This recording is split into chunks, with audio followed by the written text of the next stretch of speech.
In 3, 2, 1. Habang malayo yung truck sa likod. Nakaw. 85. 85. Release ng throttle. Ayan, okay na yun. Maganda rin siya. Ayan.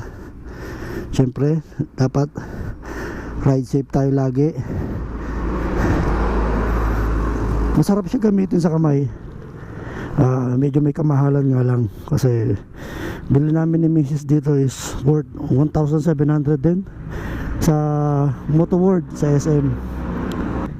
Ihatid muna natin si Mrs. kasi pupunta siya ng Manila. Then after natin doon, diretso tayo mag break in. Hatid ko lang siya sa may highway, sakaya ng bus. Then punta tayo sa lugar kung saan pwede tayo mag break in ng ating motor. So ayan, ready na ako, tatawagin ko na siya. Ga! Tara na, game na. Ayan na siya. Okay. So ayan, ready na tayo mga par. Ano natin ang ating motor. Go!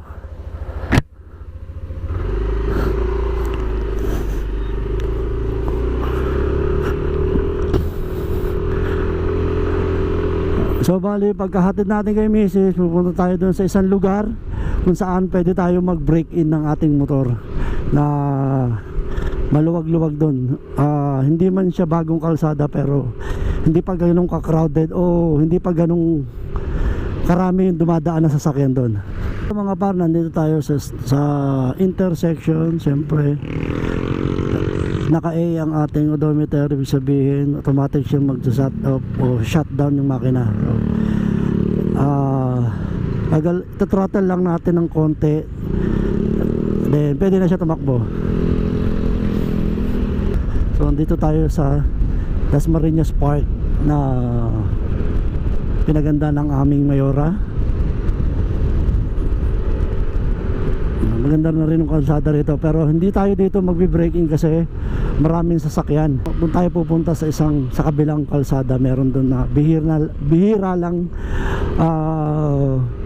dumaan ang mga sasakyan, kaya mas maganda mag-break in doon. Signal na tayo ng pakanan. Dito lang yung banda. Alright. Ayun, malaki to .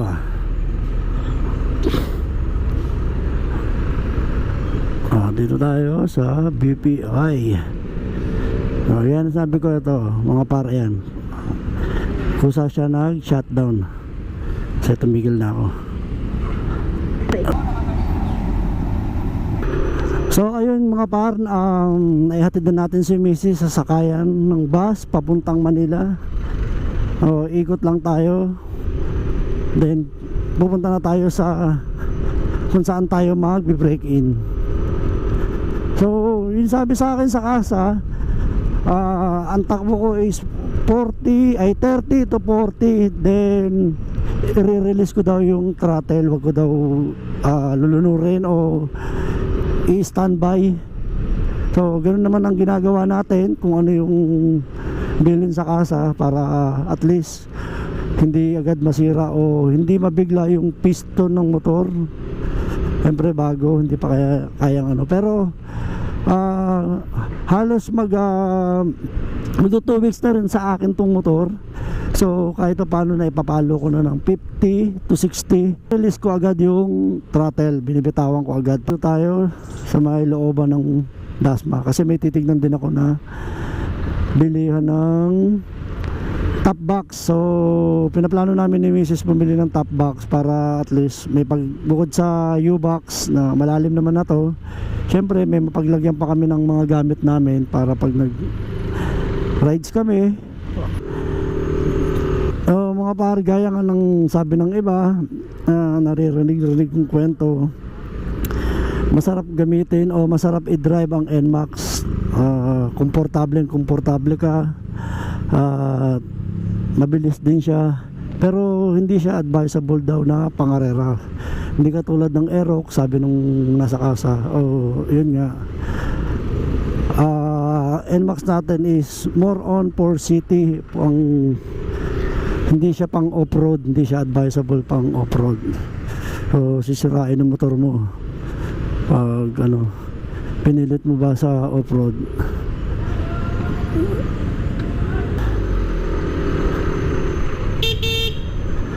Sa busina hindi pa tayo nakakapagpalit, siyempre nasa warranty pa, kaya busina natin is stock lang. So okay naman yan sa ngayon. So hanggat maaari ayoko munang magalaw yung wiring, sayang din naman kasi yung ating warranty, good for 1 year, di ba? So saka na tayo magbalak ng mag-upgrade. Hindi, actually meron na pala akong busina na binili na PIA o PIAA na horn. So i-install na lang yun. Ang pagkakaalam ko daw yun, plug and play. So kahit ganun pa man, pero ayoko muna install kasi ayaw din ni Mrs. Kasi alam niya may warranty to. Dito meron akong nakita sa Facebook na dito lang daw yun, yung Automoto ba yun? Parang ganun. Kasi nakita ko yung way niya, isang going to Vista Mall pa ganun, tsaka isang going to Dasma Bayan. So doon tayo liliko mamaya. Bali tinitignan ko lang dito. Saan ka na?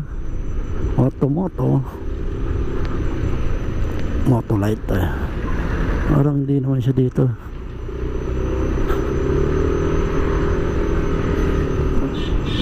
Hindi siya rito. Hindi ko.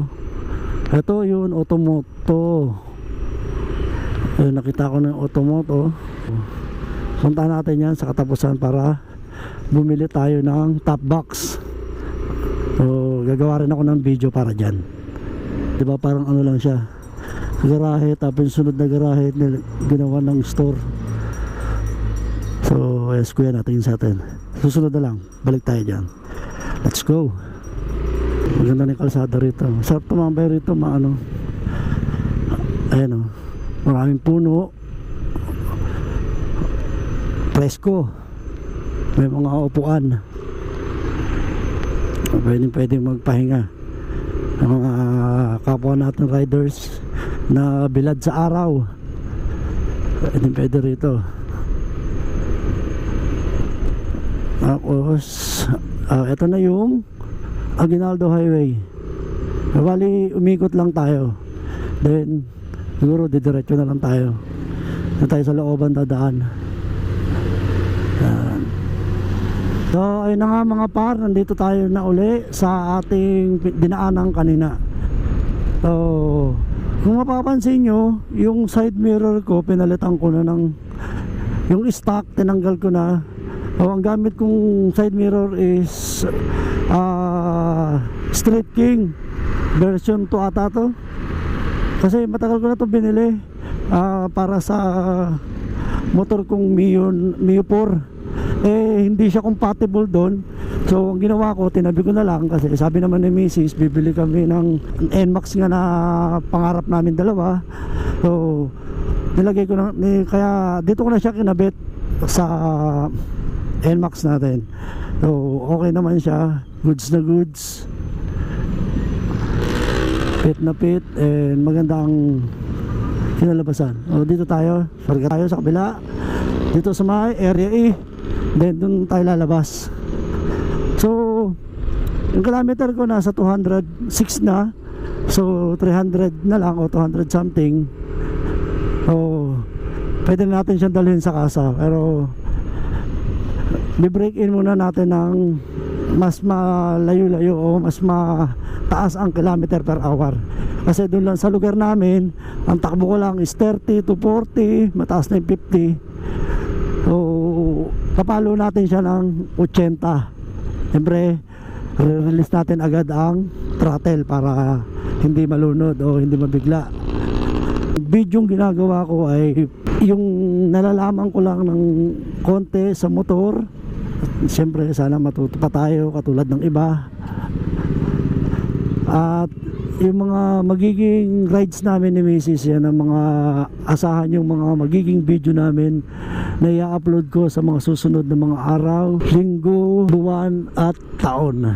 So sana magtuloy-tuloy yung pag-upload ko ng video, ganahan ng ganahan para masaya tayong lahat. Bibidyo ko yung mga rides namin ni Mrs., yung pasyal namin. So nagpaplano pa kami bumili ng camera. Sabi ko sa kanya bili namin ay yung 360 para at least mailagay dyan sa harap o sa likod. Then, para makita nyo yung takbo namin dalawa habang angkas ko siya. Nandito na tayo sa lugar kung saan tayo magbe-break in, okay? So ito medyo bandaron tayo. Medyo kung napapansin nyo naman, hindi naman ganun kaanong sasakyan, ganun karami. So dito pwede tayo mag-break in. Palagpasin lang natin yan siguro. Ayan, katulad dyan may lumabas sa sasakyan. Hanap tayo ng pwestong dire-diretso, yung tipong walang biglang lalabas. Alam ko pagdating doon paliko na yun kaya alanganin kung doon tayo magsisimula. Siguro doon tayo banda magsimula para para mas ayos. Okay, simulan na natin in 3, 2, 1. 55, 60, 70, 76, 80, release, throttle. Alright, sarap sana ipalo ng 100 kaso hindi pa siya pwede. So hanggang dun lang muna ang natin. Kaya nang bilin sa atin sa kasa, advice sa atin sa kasa na pag pinalo ng ganong pataas, release ng throttle. Ayan, pwede rito. In 3, 2, 1.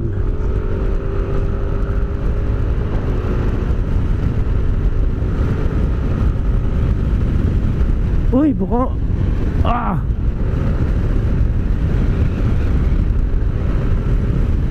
Alright, release. Throttle release. Ay. Mahirap yung yung ganun pa kurba. Hindi natin kaya yun. Hindi ko kaya yung mag-banking. At saka ayoko ipahamak ang aking sarili. Hanggang ganito lang tayo, simpleng motorista. So yun na nga mga par, naipalo natin hanggang 80 ang ating motor. From 30 to 40, 50, 60, 70, 80. So 81 pa nga ewan ko kung nakita nyo, 81 yun. Then bigla lang tayong napakurba rito na ayoko mag-banking. Kaya pagpunta natin ng Meralaki, hindi tayo mag-banking doon, baka mahuli tayo. Dami na nahuli ron. Lang tayo, chill ride lang tayo. Tamang chill ride lang tayo. Hindi tayo mga tipong kaskasero sa daan. Matulin man tayo kasi gusto natin maunahan yung nasa unahan natin na medyo may kabagalan. So para hindi tayo mag-alangan, siguro mga ganong bagay lang, mga ganong takbo lang. Ika nga nila takbong pogi lang. Siyempre lagi natin kasama si OBR sa mga rides natin. Kaya ride safe tayo palagi para iwas aksidente para sa lahat, di ba? So last, ulitin natin. Tayo simula. In 3, 2, 1. Habang malayo yung truck sa likod. Nakaw. 85. 85. Release ng throttle. Ayan, okay na yun. So yun lang naman ang ating video ngayon o vlog natin ngayon. Break in ang ating motor. Pangalan ng aming motor si Max Bell. Doon na natatapos ang ating break in. So see you mga par, sa susunod na video na lang ulit. Right, ride safe.